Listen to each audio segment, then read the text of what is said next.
പശ്ചിമേഷ്യയിൽ യുദ്ധം രൂക്ഷമായി തുടരുന്നതിനിടെ ഇറാന്റെ സാമ്പത്തിക നട്ടെല്ലെന്നറിയപ്പെടുന്ന ഖാർക്ക് ദ്വീപ് പിടിച്ചെടുക്കാൻ യുഎസ് പദ്ധതിയിടുന്നതായി റിപ്പോർട്ട്. ലോകത്തിന്റെ നിർണായക ഊർജ്ജ ഇടനാഴിയായ ഹോർമൂസ് കടലിടുക്ക് തുറക്കാൻ ഇറാനുമേൽ സമ്മർദ്ദം ചെലുത്തുന്നതിന് വേണ്ടിയാണ് ഇത്. നാവിക ഉപരോധം സൃഷ്ടിച്ച് ഇറാന്റെ എണ്ണ ടാങ്കറുകൾ ദ്വീപിലെത്തുന്നത് തടയുന്നതടക്കം മറ്റ് മാർഗങ്ങളും പ്രസിഡന്റ് ഡൊണാൾഡ് ട്രംപിന്റെ പരിഗണനയിലുണ്ടെന്ന് അമേരിക്കൻ മാധ്യമം റിപ്പോർട്ട് ചെയ്യുന്നു. വിഷയത്തിൽ അന്തിമ തീരുമാനമായിട്ടില്ല. ഖാർഗിനെ ഉപയോഗിച്ച് ഹോർമൂസ് തുറക്കാൻ ശ്രമിച്ചാൽ സാഹചര്യങ്ങൾ കൂടുതൽ വഷളാകും. ഇറാന്റെ എണ്ണ കയറ്റുമതിയുടെ 90% കടന്നുപോകുന്നത് പേർഷ്യൻ ഉൾക്കടലിലുള്ള ഖാർക്ക് ദ്വീപ് വഴിയാണ്. ദ്വീപിലെ സൈനിക കേന്ദ്രങ്ങളെ യുഎസ് അടുത്തിടെ ആക്രമിച്ചിരുന്നു. അതേസമയം ഇറാൻ തീരത്ത് നിന്ന് 26 കിലോമീറ്റർ അകലെ സ്ഥിതി ചെയ്യുന്ന ഖാർഗിന്റെ നിയന്ത്രണം പിടിച്ചെടുക്കുന്നത് അത്ര എളുപ്പമല്ല.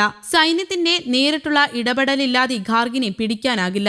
സൈന്യത്തെ കര ദൌത്യത്തിന് വിന്യസിക്കുമെന്ന റിപ്പോർട്ടുകൾ ഇപ്പോൾ പുറത്തു വരുന്നുണ്ട്. സൈനികരെ അപകട സാധ്യതകളിലേക്ക് തള്ളിവിടരുതെന്ന ആവശ്യം രാജ്യത്ത് ശക്തവുമായി നിലനിൽക്കുന്നുമുണ്ട്. കരദൌത്യം തുടങ്ങിയിട്ടും ഇറാൻ വഴങ്ങിയില്ലെങ്കിൽ പദ്ധതി വെറുതെയാകുമെന്നതും വെല്ലുവിളിയാണ്. ദൌത്യത്തിന് ട്രംപിന്റെ അംഗീകാരം ലഭിച്ചാൽ കൂടുതൽ സൈന്യത്തെ മേഖലയിലേക്ക് അയക്കും. 2200 മറൈൻ സൈനികരുമായി USS ട്രിപ്പോളി പടക്കപ്പൽ അടുത്തയാഴ്ച മിഡിൽ ഈസ്റ്റിലെത്തും. F-35B യുദ്ധവിമാനങ്ങളും MH-16S Seahawk ഹെലികോപ്റ്ററുകളും ട്രിപ്പോളിയിലുണ്ട്. അടുത്ത 2 ആഴ്ച കൂടി ഇറാനെതിരെ ആക്രമണം തുടരുകയാണ് ഹോർമൂസ് തുറക്കാൻ യുഎസിന് മുന്നിലുള്ള മറ്റൊരു വഴി. ശേഷം യുദ്ധക്കപ്പലുകളെയും വിമാനങ്ങളെയും എണ്ണ ടാങ്കറുകൾക്ക് അകമ്പടി നൽകാനും വിന്യസിക്കും. ഹോർമൂസിലൂടെയുള്ള സുരക്ഷിത സഞ്ചാരത്തിന് സഹകരിക്കാമെന്ന് ഏതാനും യൂറോപ്യൻ രാജ്യങ്ങളും അറിയിച്ചിട്ടുണ്ട്. യുദ്ധത്തിൽ യുഎസിന് പിന്തുണ നൽകാത്തതിന്റെ പേരിൽ നാറ്റോ സഖ്യകക്ഷികളെ ഭീരുക്കൾ എന്ന് വിളിച്ച് ട്രംപ് രംഗത്തെത്തിയിരുന്നു. യുഎസ് ഇല്ലെങ്കിൽ നാറ്റോ വെറും കടലാസ് പുലിയായിരിക്കുമെന്ന് പറഞ്ഞു. അതേസമയം ഇറാനിൽ നിന്നുള്ള എണ്ണയ്ക്ക് ഏർപ്പെടുത്തിയ ഉപരോധം യുഎസ് താൽക്കാലികമായി നീക്കി.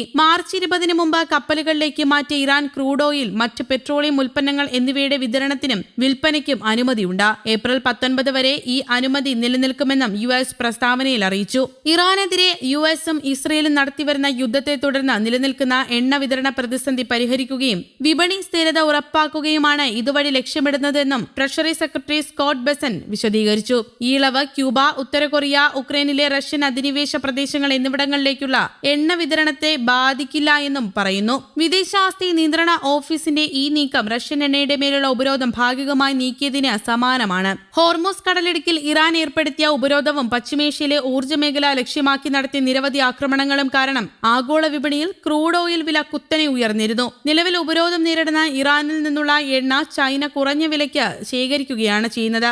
ഈ ശേഖരം ലോകത്തിനായി താൽക്കാലികമായി തുറന്നു കൊടുക്കുന്നതിലൂടെ ഏകദേശം 140 ദശലക്ഷം ബാരൽ എണ്ണ ആഗോള വിപണിയിലേക്ക് എത്തുകയും ഇറാന്റെ നടപടി കാരണം താൽക്കാലികമായി സംഭവിച്ച വിതരണ സമ്മർദ്ദം ലഘൂകരിക്കാൻ സഹായിക്കുകയും ചെയ്യും. എന്നാൽ അന്താരാഷ്ട്ര വിപണിക്ക് നൽകാൻ തങ്ങളുടെ കൈവശം ക്രൂഡ് ഓയിൽ ഇല്ലെന്ന് ഇറാൻ അറിയിച്ചിരുന്നു. നിലവിൽ ഇറാന് കൈവശം വെക്കാൻ മിച്ചമുള്ള ക്രൂഡ് ഓയിൽ ഇല്ല. അമേരിക്കൻ ട്രഷറി സെക്രട്ടറിയുടെ പ്രസ്താവന വാങ്ങുന്നവർക്ക് പ്രതീക്ഷ നൽകാനുള്ളതാണ് ഇറാൻ ഓയിൽ മന്ത്രാലയ വക്താവ് സമൻ ഖഡോസി പറഞ്ഞു. News desk, Kerala Kaumudi.